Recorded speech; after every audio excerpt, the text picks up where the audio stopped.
Hey, this is Garrett with SimplyAct, and in this video we're going to look at the next steps in configuring your practice. So when you log into your practice for the first time, this dashboard schedule is going to be black like this because we haven't configured our schedule yet. So we're going to go back into the admin settings section, and the next tab we're going to look at is the configuration section. So I'm going to click on that. The first tab in the configuration section is your schedule, resources, and blocks, but we're going to start with our appointment settings. So within the appointment settings section, we have three different sections: our anesthesia types, our appointment types, and our appointment resources. So I'm going to start with anesthesia types. I can add any types of anesthesia that we are going to be commonly performing on patients. So I'll add local anesthesia, I'll add intravenous sedation, and we'll just stop there for this demo's sake. But you could add nitrous oxide, you could add oral sedation, general anesthetic, etc. The next section I'm going to go to is appointment types. The appointment types are the kind of high-level types of appointments that you commonly schedule patients for. So I'll put consultation as one. I can choose what color I want that to be in my practice. And then I can attach any relevant anesthetics. But for a consultation, we're generally not going to be using any anesthetics for a consultation, so I'm going to leave that blank in this particular situation. And then I'll add one other surgery type here. We'll call this one surgery. And this one we will have anesthetics for. So the patient might choose to do a local anesthetic. They might choose to do a intravenous sedation, and so on and so forth. We can list any anesthesias that are pertinent to that particular appointment type. And then we see that those get associated to that. So this is configuring how we want our schedulers to interact with the downstream interaction. So when they choose an appointment type for consultation, the system's not going to show them an option to choose from from anesthetic types because it's not pertinent. So it's going to save steps. It's going to make it easier on the user downstream, and it guides the user so that the system is essentially showing them what's pertinent to choose under certain situations. So other appointment types could be post-op check, could be exam and surgery, could be implant maintenance. So those high-level types of appointments that we're scheduling patients for. And then we have the ability to add appointment reasons, which can then serve as further descriptor of what the patient's scheduled for. So it could be a consultation for, let's say, wisdom teeth. And we're going to say that this reason could be associated with a consultation or a surgery appointment. And similarly, whenever we pick a consultation appointment in the scheduling interaction, the user will have the ability to at least to choose wisdom teeth as a reason to further modify that. So that will be used for communication's sake, so patients know what a patient, so staff know what a patient's being scheduled for.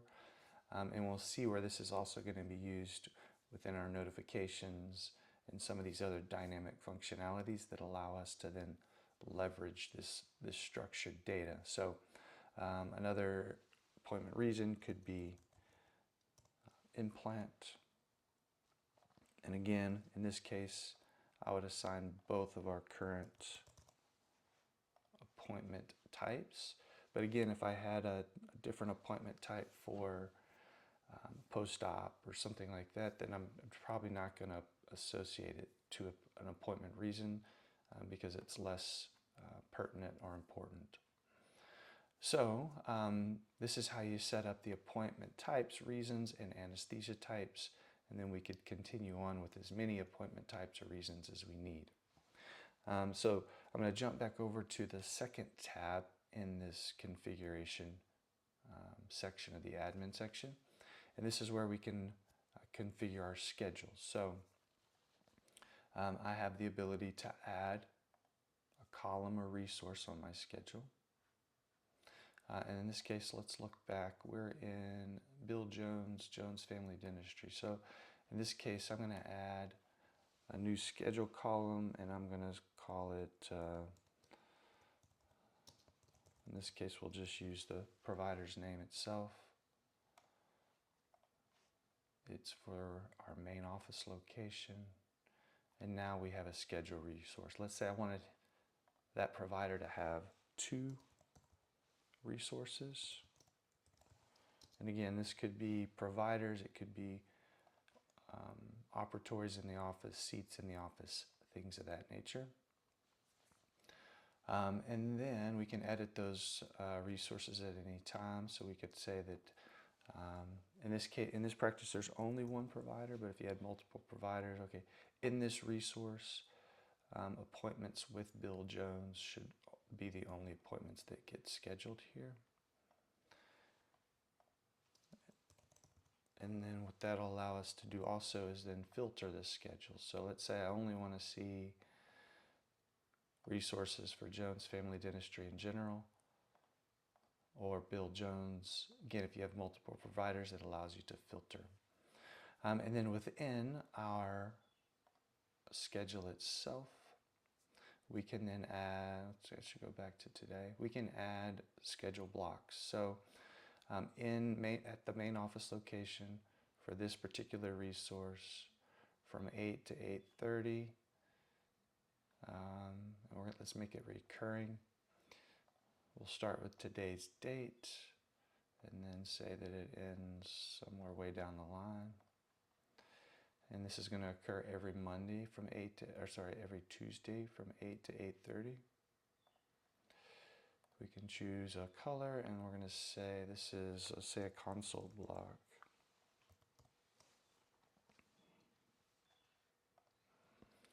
And so now we have a schedule block that allows us to start templating out our schedule. So, and let's say from 8:30 to noon. So you could do some, individual blocks, or you could do these larger blocks, whatever works for your schedule. And then let's say again, that's every Tuesday. Choose a different color. This is a spot to schedule surgeries, let's say. And so now we can see, if we go to our dashboard, number one, we've got our schedule resources that we just created. And we've got our template for Tuesdays, or at least Tuesday morning. So if I fast forward to next Tuesday, etc. So this then serves as a visual template to scheduling users so they know what type of appointments they should put where, how much time's available, etc. And then it allows us to also similarly, let's go back into our admin section.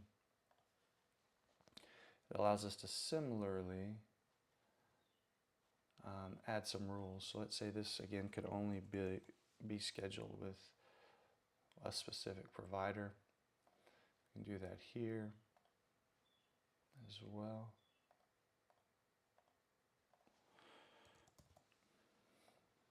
So again, then it's allowing us to really schedule this, template this out so that scheduling users are guided and don't have to be making all these decisions on their own. The schedule is going to visually guide them through these interactions and make the scheduling interaction as quick and easy and streamlined as possible. So there's a lot more kind of depth to some of this schedule block creation, which we'll dive into in another video, but this is the high-level basics of how we work through configuring our appointment settings and then also our schedule resources and blocks.